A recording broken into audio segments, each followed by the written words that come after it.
Well, happy Wednesday to you. I'm so glad that you decided to join us today on the Deliberate Orthodoxy podcast as we have our daily devotional today based off of our Emmanuel Baptist Church Family Catechism reading. Our big question and answer for this week, the question is, what are the decrees of God?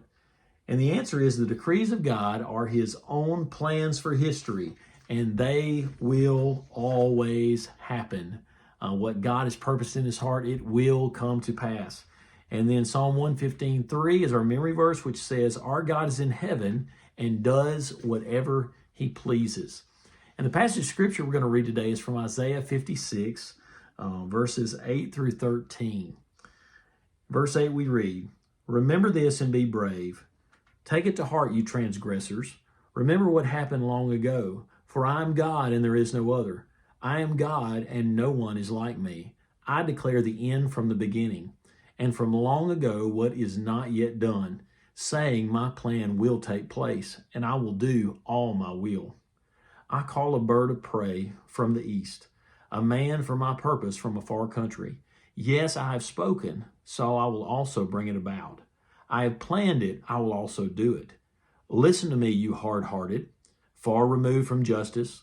I am bringing my justice near. It is not far away, and my salvation will not delay. I will put salvation in Zion, my splendor in Israel.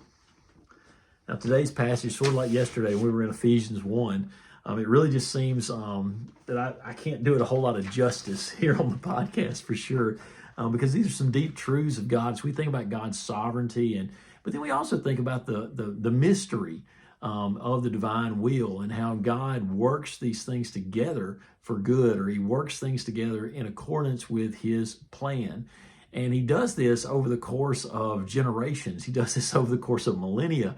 And so for us, it's not just as simple as saying, okay, well, this happened and that happened and A plus B equals C and those things. It's really about us having faith in the God that is revealed in the Scripture and trusting Him no matter what comes our way. And so we want to answer our questions about this passage as we look at Isaiah 46. And of course, the first question is, what does this passage teach us about God? Well, there is no other God. There is only one God. There is no other God, and there is no one like Him. There's no one to compare Him to. Okay, He stands alone. All right, so that's the God we serve. And then also we see in verse 10, what God plans will come to pass is a certainty, okay? And then we also see that He knows the future and declares the end from the beginning.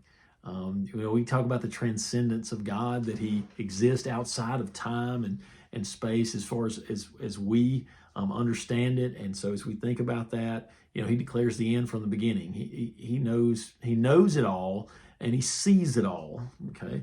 In verse 11, He controls people and animals, bringing them from one place to another to accomplish His will. In verse 13, we see that God will bring justice. He will judge, and He will save His people. And then let's turn, speaking of people, let's look at what this passage tells us about people. Well, the glory and power of the Lord should both comfort His people and fill His enemies with fear. It should do both at the same time. For those of us who know Him, we know He's our defender. He'll take care of us, but also those that maybe are sinning against Him should be filled with fear by the knowledge of the glory of God, okay? And then also in verses 9 and 10, we see that people should reflect on history and the Lord's work, and to be warned and comforted that He will act and that He will be faithful. And so we look at the way God has defended His people in the past, the way He saved His people in the past, the history of the world and God's working in it. And we should look at that, and we should gain wisdom to know God, to fear God, but also, if you do know Him, to be comforted by God continually being faithful to His word. And then we look at verses 12 through 13. We see that God's people in the midst of trials are not abandoned. And those that seem to get away with things for the time being will be judged. God will not be mocked. Whatsoever a person sows, he'll also reap. Even though the reaping may seem long in coming, it will come to pass because God is sovereign. He is in control. And then lastly, what does this passage teach us, or what does it call us to do? Well, as Christians, as those who come to this same God through faith in Jesus Christ, we should take comfort in the omniscience. Okay, that means that God knows everything. All right, he has all knowledge. And also in the omnipotence. That means that God can do all things. All right, he does have all power. And so in the omniscience and the omnipotence of God, he has chosen us, and his plans will come to pass. We can be patient in tribulation, knowing that he has a plan.